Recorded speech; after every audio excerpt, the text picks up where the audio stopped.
Welcome back to another exciting episode of Cyber Defense TV. I'm your host, Gary Malewski, and the publisher of Cyber Defense Magazine.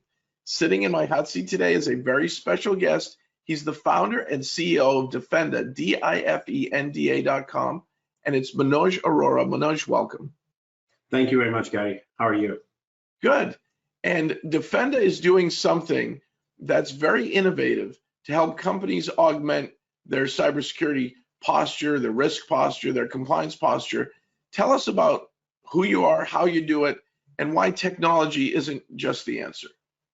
Well, absolutely. I think who we are plays a very important role in our journey to where we are today.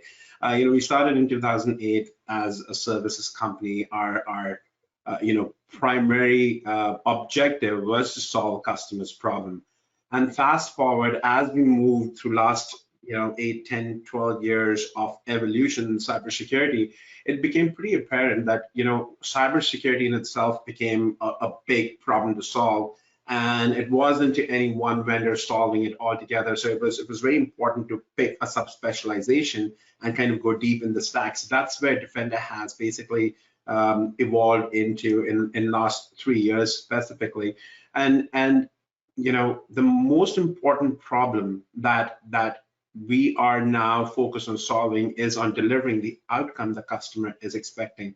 And I think with so many technology choices that exist out there, how do we help the customer pick the right partner, pick the right technology, and really focus on delivering the outcome that the customer is expecting? So that's been our focus, Gary, in terms of taking a step back, looking at it from an outcome perspective, designing our solutions primarily with the intent of delivering that outcome for our customers. So are you more than an MDR, managed detection and response provider? Are you an MSSP? Are you a virtual CISO? How do you view your company if we were in the elevator together and I asked you about Difenda? Right, so I would just kind of summarize it all as we are a SECOPS as a service company.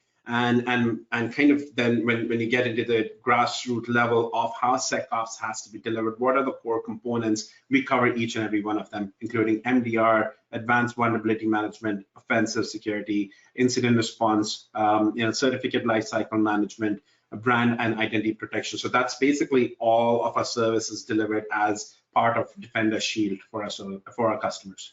Can Fortune 1000 use Difenda Shield? Is it made for the mid-market, folks who need to augment their security staff? So I would say from all customers who have a problem of dealing with risk and compliance have the ability to leverage Difenda Shield to solve their problems. But what we've seen that there's more uptake in more of mid-market to lower enterprise side of things. So I would say Fortune 1000 companies is primarily where most of our customers sit today. That's great. Now, in a deployment cycle, do you analyze their network? Do you look at their policies? What do you do when you take on a new client? What's kind of the process, and how long does it take to really kick into a better security posture? Right, and that's a very important question. So again, part of our own evolution, we realized that we were operating without the right context behind us. When I say that, in the MSSP world, the normal interaction is you get a purchase order and you start deploying technology, and then you start getting the data and you start looking at how do I make sense of it. I think for us, it was very important to kind of take a step back and really dig deep into customers' environment. Try to be on the same page as the same, more on in terms of gather all the institutional knowledge we need to protect our customers. So we came up with this whole concept of threat modeling, where we are trying to understand what's material to this company. What does this company do? What's important for our customer? Where does that data sit? What are the threats to that data set? And how can those threats be exploited within the environment? At this point, we have nothing to do with technology. This is just going into the basics, the fundamentals of understanding the customer environment and what level of hygiene is required to protect that customer. Once we have an understanding of the landscape, then we go into step 2, where we are looking at what are the tool sets we need to deploy to understand to detect the threats within the environment and to remediate and respond to those threats within the environment. So that's basically how our MDR stack has been built, from understanding the customer through threat modeling, deploying tools and technologies to detect threat within the environment, and then coming up with playbooks and automation to remediate and respond to it. So here's a question I have.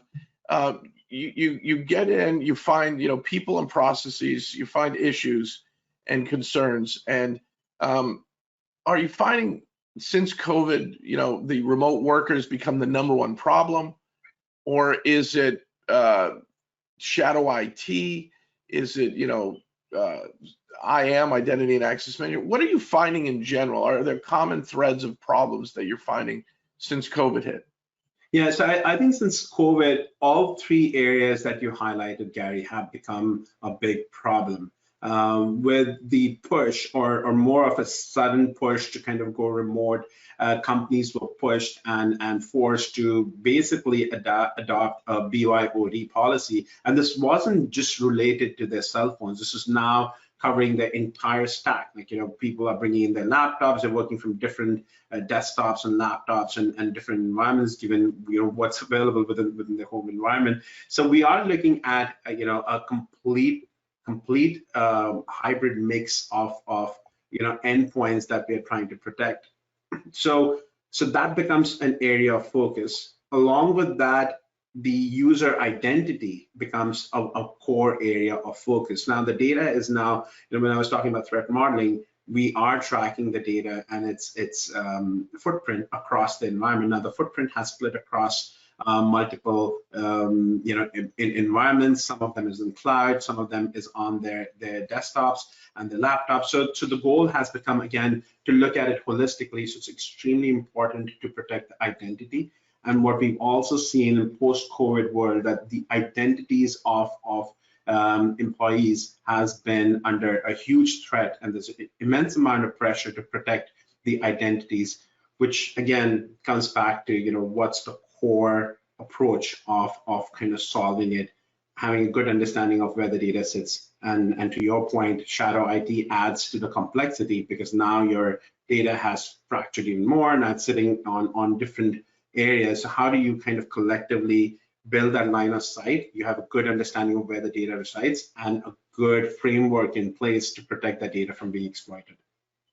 Now, do you find that there's training problems and there's some need for anti-phishing 101, and how do you help your clients deal with that? Because I've seen a lot of breaches lately. If it's not in the cloud, or the username and password, Active Directory issues in the cloud lately, and some other vulnerable systems, that it's the employee clicked the link when they shouldn't have. They opened an attachment in an email when they shouldn't have. Does this happen a lot, and how do you help your clients deal with that?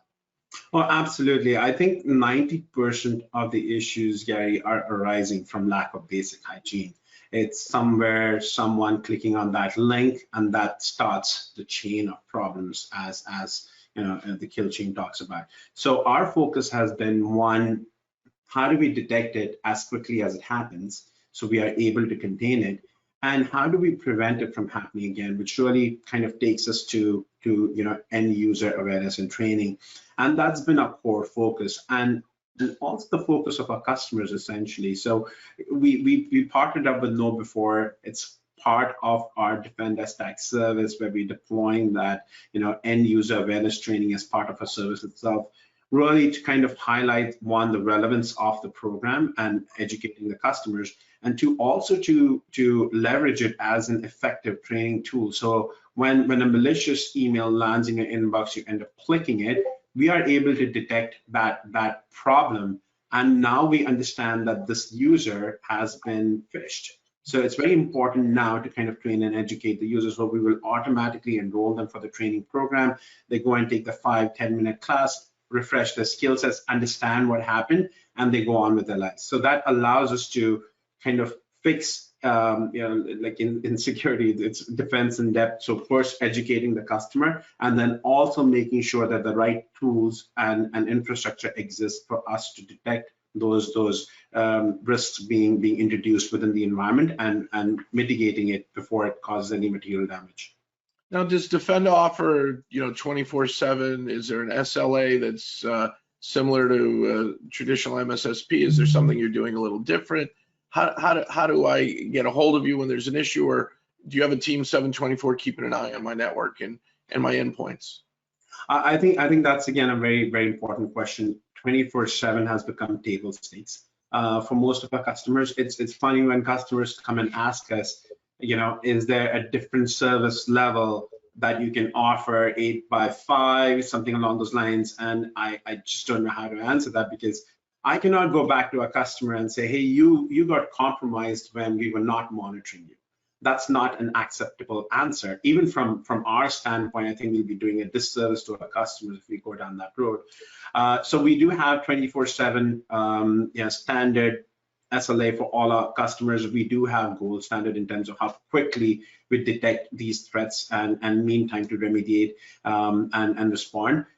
It's also very important to ensure that we are not overwhelming the customer with those alerts. So our threat hunters have time to dig into those alerts and provide quality output to the customers. The way we designed our system is that customers always aware of what's happening in the environment. As soon as we detect threat, the customers notified, the teams are working on it.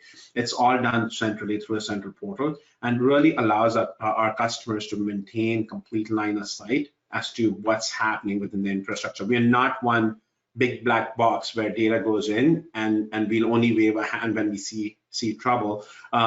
We have built a solution to provide full transparency for our customers. Is there a Difenda Shield dashboard in the cloud that clients can use, and it rolls up reports? Is there a plug-in to their SIEM or SIM? Are you managing the SIEM for them? Are they getting SMS messages, emails? How are they getting alerted, and how are they rolling up reports to their bosses? Right. So I think that's one problem that we've solved in a slightly different manner. I think the ability to provide visibility is extremely important for our customers. And the way we built Difenda Shield is for Difenda Shield to be your central console for your interaction with your MDR provider, with us at Difenda at the back end. We've integrated different tools into Difenda Shield itself with the ability to provide the outcome through the platform itself. So customers able to see when there's a problem in the environment, when they're looking at vulnerability management. It's not just about telling a customer that they have a vulnerability in the environment, but it's also about informing more of senior management when the SLAs to remediate those vulnerabilities are missed. It's also about when we did remediate and respond, what was the entire chain of events? Where did we detect that threat? Who from our threat hunting team worked on it? What was the analysis? What steps they took to mitigate that event? The whole chain is visible to the customers through the platform itself. And as we deploy these services for a customer, that starts powering a more powerful dashboard, which is like the governance, risk, and compliance dashboard across the enterprise for the customer, which has been a problem a lot of customers and vendors have tried solving in a number of ways. But our approach is to build it ground up, to maintain that hygiene at grassroots level, which automatically starts powering more of a GRC dashboard for CISOs and high management.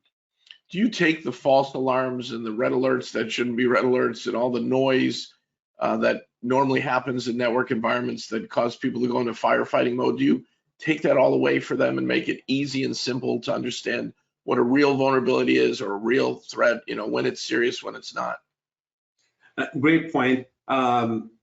If you go back and look at, I would say, last 10 breaches over the last 4 or 5 years, every single customer, every single organization had the infrastructure in place to detect these threats. There was a device in there was a control in there that was shouting out loud that there's a problem to be solved. Why they missed it was alert fatigue. So we took that as a lesson, and it's not an easy problem to solve, but when you look at 95% of the alerts, half of them are false positives, for which you can do some automation and do some more advanced correlation and your team is able to determine at that point the false positives, they can close those tickets. And the second half of that 50% is just trivial stuff, basic hygiene, block a malicious IP address, ensure that the quarantine rules kick in at the right time. So you are basically addressing the problem as soon as it happens within your environment. So our goal is to make sure we can reduce the volume of alerts significantly through automation, through SOAR, through more advanced correlation. That allows our team and customers' team to focus on that 5% of real problems that exist within the customer's environment. That's where we need to focus. That's where threat hunters need to go in, make sure they pick those signs of compromise and able to kind of prevent more material damage for our customers. That sounds great. Manoj, is there anything else you'd like to share with our viewers and listeners that we haven't covered? I think the most important message that I want to convey to users is extremely important to take a step back and look at the outcome that they are expecting. When they look at the stack, they'll probably find each and every solution they need within the stack, but the problem is they're not deriving the right value out of it. It's not delivering the outcome that they want. I think it's time for us to change the paradigm to kind of get use the tools that we have and make sure we get the outcome rather than getting bogged down by making those choices and go through that cyclical approach of changing that tool again in every 3 years, causing fatigue. I think it's time to change the landscape and take a higher look at what's happening and solve it differently this time around. That sounds great. And as you said, you are offering intelligent security as a service to your customers. Absolutely, yes. And that's very important for us. That's great. So folks, you've got to visit his website. I think there's some case studies and white papers and documents, and probably sign up for an email list. Go to Difenda as quickly as you can, Difenda.com, and then come back next time for another exciting episode of Cyber Defense TV.